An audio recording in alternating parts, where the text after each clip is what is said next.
चंदन नगर गांव से 2 किलोमीटर दूर नदी किनारे एक टूटा फूटा मंदिर था। कहते हैं कि कभी चंदन नगर गांव उस नदी के किनारे बसा था, लेकिन बार बार बाढ़ आने के चलते और नदी की दिशा बदलने की वजह से 200 साल पहले चंदन नगर वर्तमान जगह पर बस गया। वो पुराना मंदिर आज भी नदी किनारे ही विराजमान है। इस मंदिर को गांव वाले भूतिया मंदिर भी कहते हैं। एक दिन बहुत तेज बारिश हो रही थी और बिजली भी चमक रही थी। गांव का भुवन काम से लौट रहा था।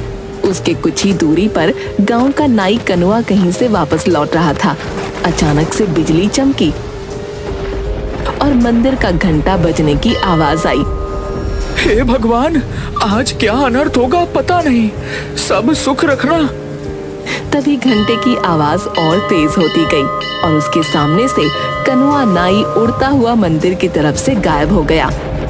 नहीं, ऐसा नहीं हो सकता, कनुआ चाचा। थोड़ी देर में बारिश रुक गई और भुवन भागता हुआ कनुआ के घर जा पहुंचा। चाची, वो मंदिर। बताओ रे भुवन को क्या हुआ? इतना घबराए हुए क्यों हो? सब मंगल तो है ना? नहीं चाची, कनुआ चाचा मंदिर के घंटे की आवाज में गायब हो गए। नहीं, ऐसा नहीं हो सकता। कह दो कि झूठ है। मेरी आंखों के सामने चाचा मंदिर की तरफ उड़ते हुए चले गए। मुझे माफ कर दो चाची, मैं कुछ नहीं कर सका। धीरज धरो बहू, अब इन गांव वालों को सब पता नहीं किन पापों का फल मिल रहा है। पिताजी, बहुत प्यास लगी है। एक बोतल पानी लाया था, वो दोपहर में ही खत्म हो गया था। जा नदी किनारे जाकर पी ले। क्या पिताजी, 1.5 किलोमीटर पानी पीने के लिए जाऊं? क्यों ना हम अपने खेत में एक कुआं खोद लें।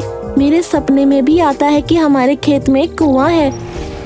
चल चुपचाप अपना काम कर। जब देखो उल्टा पुल्टा बात करता रहता है, आलसी कहीं का। 1.5 किलोमीटर चलने के चलते इनको खेत में ही कुआं चाहिए। अरे सपना में कुआं दिखता है? कल आलू भी निकलना है, माँ भी आएगी, 2 बोतल पानी भर लेना। माँ देखो ना, बोतल से पानी खेत में गिर गया। प्यास लगी है, क्यों ना हम अपने खेत में कुआं खोदें। सचमुच मेरे सपने में दिखता है कि अपने खेत में एक कुआं है। अब तो शाम हो ही गई है, घर जाकर पानी पी लेना बेटा। माँ, मैं थोड़ा चेतन के पास जाऊंगा, तुम लोग घर चले जाना। मैं उससे मिलकर रात में घर लौटूंगा। रतन और सुनीता घर चले जाते हैं। बंकू अपने दोस्त चेतन से मिलने जाता है। रात में घर पर, बेटी सुमति, पिताजी को थोड़ा खाना दे आ। रात के 9 बज गए हैं, नहीं तो वो सो जाएंगे। पता नहीं ये बंकू कहाँ रह गया। लाओ माँ, मैं दे देती हूँ। रतन के पास जाकर, पिताजी ये लीजिए आपका खाना। ठीक है बेटा, लाओ। बंकू अभी घर लौटा या नहीं अभी तक? नहीं पापा, बंकू भैया अभी तक नहीं आए हैं। तभी पुराने मंदिर के घंटे के बजने की आवाज आती है। आज वर्षों बाद पुराने मंदिर का घंटा बजा था। बहुत दिनों बाद आज फिर पुराने मंदिर के घंटे बज रहे हैं। जरूर कुछ अनर्थ होने वाला है। यह बंकू ना जाने कहाँ रह गया। तभी सुनीता दौड़ती हुई आती है। अजी सुनते हो, बाहर पुराने मंदिर के घंटे बज रहे हैं। अभी तक बंकू भी घर नहीं लौटा। गजब हो गया, जाने क्या होने वाला है। अरे भाग्यवान, आ जाएगा। घंटे की आवाज सुनी होगी तो वह अपने दोस्त के घर ही रुक गया होगा फिलहाल। काश आप जो कह रहे हो वैसा ही हो। अरे पिताजी, आप दोनों घंटे की आवाज सुनकर इतना डरे हुए क्यों हो? आखिर बात क्या है उस घंटे में? उसी समय दरवाजे पर कोई दस्तक देता है। लो, आ गया मेरा बेटा बंकू। भगवान का लाख लाख शुक्र है। सुमति, जब भैया आया है, खोल दे दरवाजा। सुमति जाकर दरवाजा खोलती है। अरे पंडित जी, प्रणाम। हाँ बेटा, मुखिया जी के यहाँ पूजा करवा कर लौट रहा था, तभी पुराने मंदिर का घंटा बजने लगा तो मैं यहाँ आ गया। अरे पंडित जी प्रणाम। आइए आइए, अंदर आइए। बड़े दिनों बाद पुराने मंदिर का घंटा बजा है। पता नहीं किस बदनसीब की किस्मत खराब है। वैसे तुम्हारे परिवार में तो सब सुरक्षित है ना? मुंह क्यों लटका हुआ है तुम्हारा? प्रणाम पंडित जी। देखिए ना, बंकू दोस्त के यहाँ गया था, अभी तक लौटा नहीं है। पुराने मंदिर से घंटे की आवाज आ रही है। चिंता लगी हुई है। धीरज रखो बहू, कुछ नहीं होगा बंकू को। भगवान भला करेंगे, जहाँ होगा सुरक्षित होगा। लेकिन उस पुराने मंदिर के घंटे की आवाज से सब इतना डरे हुए क्यों हैं? मुझे कोई बताता क्यों नहीं? ये तो कोई नहीं जानता बच्ची कि वो मंदिर का घंटा अपने आप बजता कैसे है, लेकिन जब भी बजता है गांव से कोई न कोई लापता जरूर हो जाता है। इसीलिए मंदिर का घंटा बजते ही सभी अपने अपने घर में घुस जाते हैं। तो इस घंटे को कोई खोलकर हटा क्यों नहीं देता? जिसने भी घंटा को हटाने की कोशिश की उसी क्षण उसे लकवा यानी पैरालिसिस मार दिया। ओह, लेकिन ऐसा होता क्यों है? हमारे पूर्वज बताते हैं कि सदियों पहले उस मंदिर के पुजारी की हत्या चोरों ने कर दी थी और कीमती आभूषणों और मूर्तियों को लेकर भाग गए। पर किसी गांव वाले ने पंडित जी की मदद नहीं की? पंडित ने जोर जोर से घंटा बजाया, लेकिन सर्दी के 12 बजे ठंडी रात होने के कारण कोई भी गांव वाले मदद के लिए नहीं गया।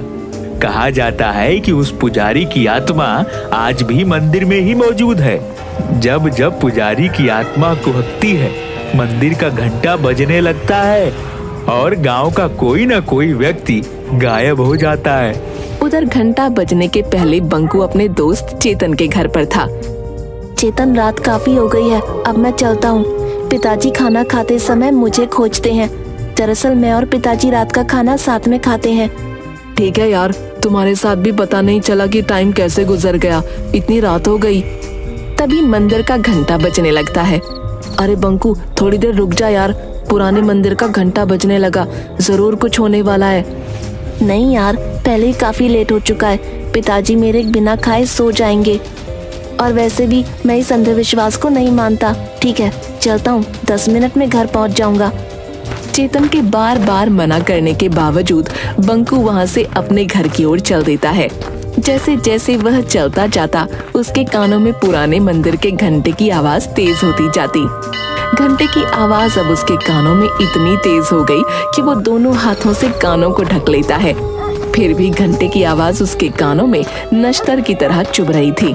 इस दौरान कब उसका पैर मंदिर की ओर चल पड़ा, उसे पता भी नहीं चला। एकाएक वो देखता है कि वो मंदिर के पास खड़ा है और घंटा लगातार बजे जा रहा है। वो कुछ समझ पाता इससे पहले ही घंटा चुंबक की तरह उसे खींच लेता है और घंटे के अंदर बंकू ऐसे समा जाता है जैसे घंटा कोई ब्लैक होल हो।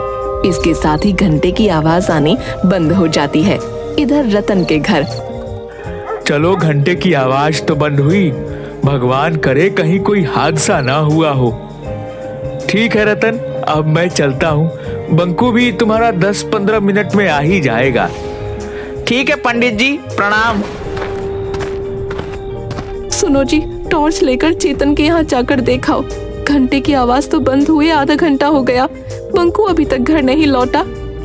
तुम ठीक कह रही हो सुनीता, मैं अभी जाकर चेतन के घर बंकू को देख कर आता हूँ। सुमति, जरा टॉर्च तो लाना। रतन पूरा रास्ता टॉर्च से बंकू को खोजते हुए चेतन के घर पहुंचा। वो दरवाजा खटखटाता है। अरे अंकल, आप, बंकू तो यहाँ से आधा घंटा पहले ही चला गया जब घंटा बज रहा था। अभी तक घर नहीं पहुँचा क्या? नहीं बेटा, अभी तक तो बंकू घर नहीं पहुँचा, लेकिन जब पुराने मंदिर का घंटा बज रहा था तब उसे जाने क्यों दिए? अंकल, मैं बार बार उसे मना कर रहा था कि अभी मत जा, लेकिन वो बोला कि मैं अंधविश्वास में नहीं मानता। मेरे पिताजी मेरे बगैर खाना नहीं खाते और वो उसी समय चला गया। चेतन और रतन दोनों मिलकर बंकू को बहुत ढूंढते हैं, लेकिन बंकू कहीं नहीं मिलता। रतन के घर पर हाहाकार मच जाता है। जैसे तैसी रात गुजरती है। सुबह होते ही रतन के घर पर लोगों की भीड़ उमड़ पड़ती है। रतन भाई, मुझे अभी अभी पता चला कि घंटे की आवाज जो रात में हुई थी उसके बाद से तुम्हारा बंकू गायब है। मुझे इस बात का बहुत अफसोस है, लेकिन इसमें हम लोग कर भी क्या सकते हैं। सरपंच साहब, बंकू मेरा इकलौता बेटा था। वह पूजा पाठ अंधविश्वास को नहीं मानता था। कितनी बार उसे समझाया, लेकिन वह नहीं माना। आज उसी का फल हम लोग भोग रहे हैं। नियति के आगे हम सब लोग बेबस हैं। मैं जानता हूँ कि तुम्हारे ऊपर क्या बीत रहा है। हम लोग तो सिर्फ सांत्वना ही दे सकते हैं। हाँ, बेटा तो चला गया, अब तो सिर्फ सांत्वना ही हमारे हिस्से बचा है।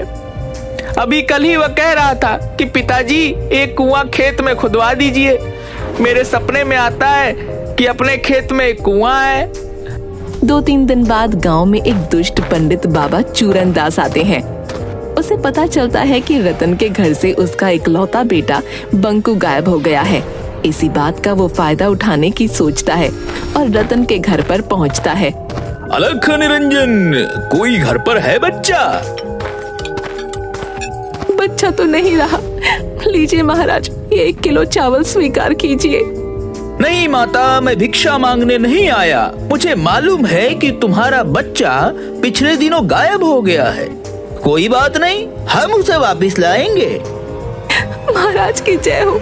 कोई भी उपाय करे महाराज, कैसे भी मेरा बच्चा मुझसे मिलवा दे। नारायण नारायण, तुम्हारा बच्चा तुम्हें जरूर मिलेगा माता। बस थोड़ा सा दान पुण्य करना होगा। घर में जितना भी सोना है उसका त्याग करना होगा। महाराज, सोने जैसे बेटे के सामने ये नकली सोना किस काम का। मैं अभी आपको घर में रखा सारा सोना जेवर लाकर देती हूँ। सुनीता घर में रखा सारा सोने का गहना लाकर बाबा चूरन दास को दे देती है। ये लो बाबा, मेरे यहाँ जितने भी सोने के गहने थे वो सब मैं ले आई।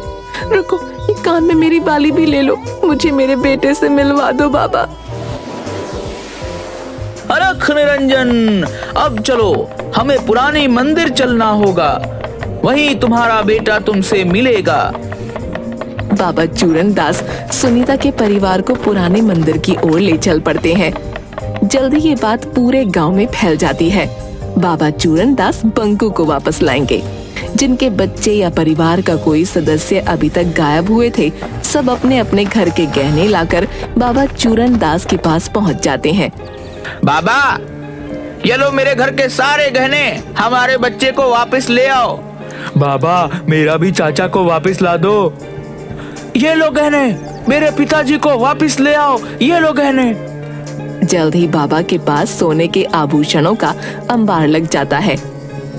आप लोग शांति बनाए रखें, सभी को उसके परिजन मिल जाएंगे। अभी हम एक हवन करेंगे। चूरन दास मास्क पहनकर हवन में कुछ भस्म फेंकता है, जिससे पूरे मंदिर परिसर में धुआं फैल जाता है और धुएं में सारे लोग बेहोश हो जाते हैं। चूरन दास फौरन सारे जेवर समेटकर एक बोरे में भरकर भागने लगता है। तभी मंदिर में टंगे घंटे से एकाएक किरणें निकलती हैं और चूरन दास वहीं पर अपाहिज हो जाता है। थोड़ी देर बाद सभी को होश आता है। मुझे बचा लो, कोई मुझे बचाओ, मैं पूरी तरह अपाहिज हो चुका हूँ। मैंने तुम लोगों के साथ धोखा किया है। हे भगवान, अब किसी के साथ धोखा नहीं करूँगा। दुष्ट पंडित, तुम्हारी यही सजा है। तुमने कई लोगों के भावनाओं को धोखा दिया है। अब पड़े रहो यहीं। उधर सुनीता ने रात में कहा था कि उसके बेटे की आखिरी इच्छा खेत में कुआं खुदवाने की थी। इसलिए रतन बंकू को याद कर खेत में कुआं खोद रहा होता है। तभी उसे जमीन के अंदर से कुछ मूर्तियां और आभूषण मिलते हैं। वो इसकी खबर सरपंच और पंडित ज्ञानचंद को देता है। जरूर यह मूर्तियां वही पुराने मंदिर की है जो सैकड़ों साल पहले गायब हुए थे। शायद चोरों ने इसे यहाँ पर छुपा रखा था। अगर ऐसी बात है तो पंडित जी, इन मूर्तियों को गंगा जल से धोकर फिर से वहीं स्थापित किया जाए। पंडित ज्ञानचंद उन मूर्तियों को फिर से पुराने मंदिर में प्रतिस्थापित करवा देता है। तभी जोर से घंटे बजने लगते हैं। सभी लोगों में हाहाकार मच जाता है, क्योंकि सभी आज घर के बाहर मंदिर के पास खड़े थे। तभी अचानक सुमति चिल्लाती है, अरे माँ देखो, घंटी में से बंकू भैया निकल कर आ रहे हैं। अरे ओ गिरधारी मेरे भाई, बरसों पहले तुम बिछड़ गए थे। जय हो देवी माँ, तेरी लीला अपरंपार है।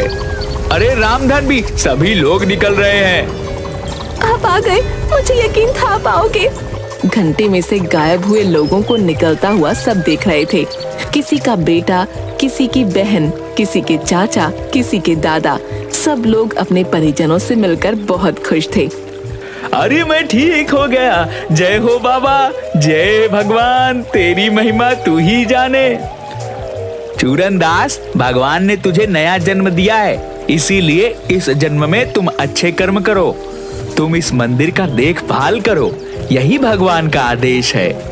मैं जीवन भर इसी चौखट पर पड़ा रहूंगा, मुझे मोक्ष यही मिलेगा। शायद आज इस मंदिर के पुजारी की आत्मा को शांति मिला होगा। मंदिर में भगवान फिर से स्थापित हो चुके हैं। इस घटना को आज कई साल बीत गए, लेकिन फिर कभी मंदिर का घंटा नहीं बजा।